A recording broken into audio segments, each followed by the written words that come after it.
when the Minnesota Vikings got to training camp last week and started getting on the field for some walkthroughs, people started freaking out when they saw second-round pick Ezra Cleveland, potential offensive line savior, like, oh, he's not even starting.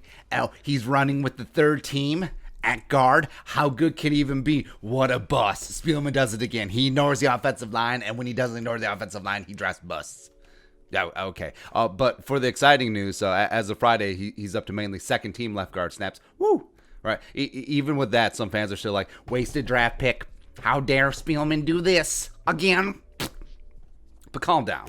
I mean, calm down here. So, yes, I know that we're just champing at the bit for any sort of football news. It's been a long-ass off season. It's been a long-ass year, even though we're only 8 months in. But just a little bit. So, two things are at play here. Number one, it's the most unprecedented offseason in NFL history. Like, things are weird. Teams had no training camp, no OTAs, no mini camp. I mean, Dennison and Gary Kubiak legitimately met Ezra Cleveland in person for the first time like 3 weeks ago. I mean, they did. And in a normal offseason, you would have a number of practices where coaches could get the players on the field. It's like, all right, so this is this and this. So this is just a crash course for everyone. I mean, the coaches getting to know the young players, getting to know the young bucks, and it is tough to do with time restriction with the CBA.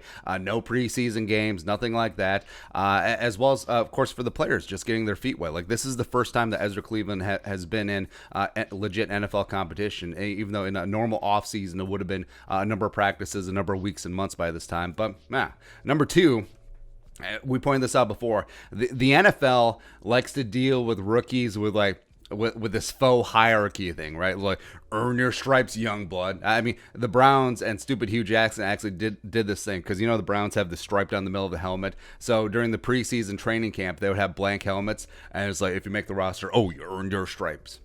It's so stupid, but nah.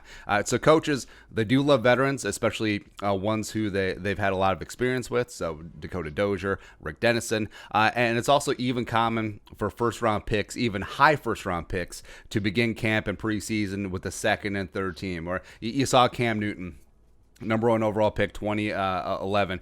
He started out running with the second team. He's like, yeah, Jimmy Clausen's gonna be your starting quarterback, right? Yeah. You even see this with Joe Burrow. Like, I'm sure. I don't even know who the backup quarterback in Cincinnati is right now. Like, watch Burrow's like, oh, he's working his way up on the second team. Oh, I'm the 11-year-old boy, Zach Taylor, who's got to earn his spot. He legitimately has to earn his stripes on the Bengals. Like, rah. Yeah, Joe Burrow's not going to start for you? Come on, son.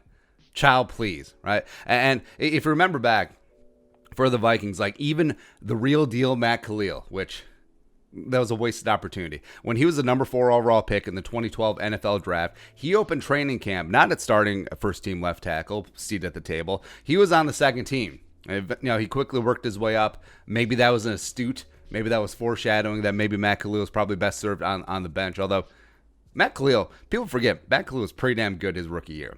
And his second year, and then he got hurt. But and also, Brian O'Neill, remember him in 2018 coming in as a fellow second-round pick. I mean, he barely broke camp as Rashad Hill's backup. Like, they're still trying to give the time of day to some other veterans, but eventually Rashad Hill had an injury during the season.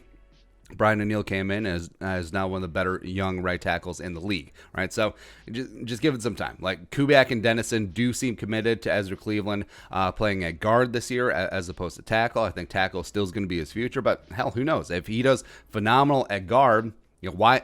If something ain't broke, why break it? Right, so maybe Ezra Cleveland's future is at guard in this league, and it is smart. I think it's the best way to get him on the field as soon as possible this year, because Reif and O'Neill are not going anywhere, much to the chagrin with us and Reif, but yeah, also, the major development of Pat Elflein being shifted to right guard, which I think is a better spot for him. I think it's his more natural position. He actually has more experience there if you tally up college as well as the NFL. I mean, that could open the door wide open for Ezra Cleveland eventually starting at left guard, because when it was initially touted up, I was not on board with Ezra at right guard and Pat Elflein at left guard for the myriad of reasons that we talked about. But at left guard, I think Ezra Cleveland does have an opportunity to get on the field sooner than later. I think Dozier will initially start, even with training camp going on for like 4 more weeks.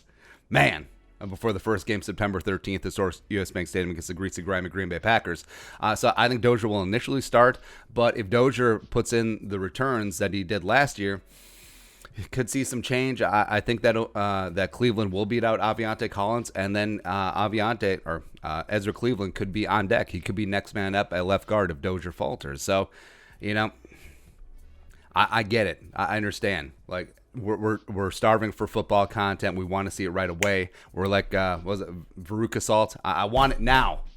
From that stupid movie with Gene Wilder. But woosah, get your pressure points.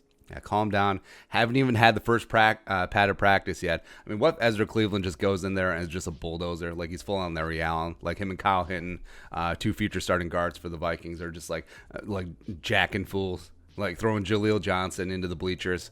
It's gonna be great. So calm down. Yeah. All right, but your thoughts?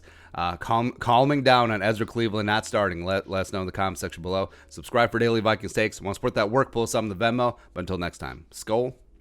Production value.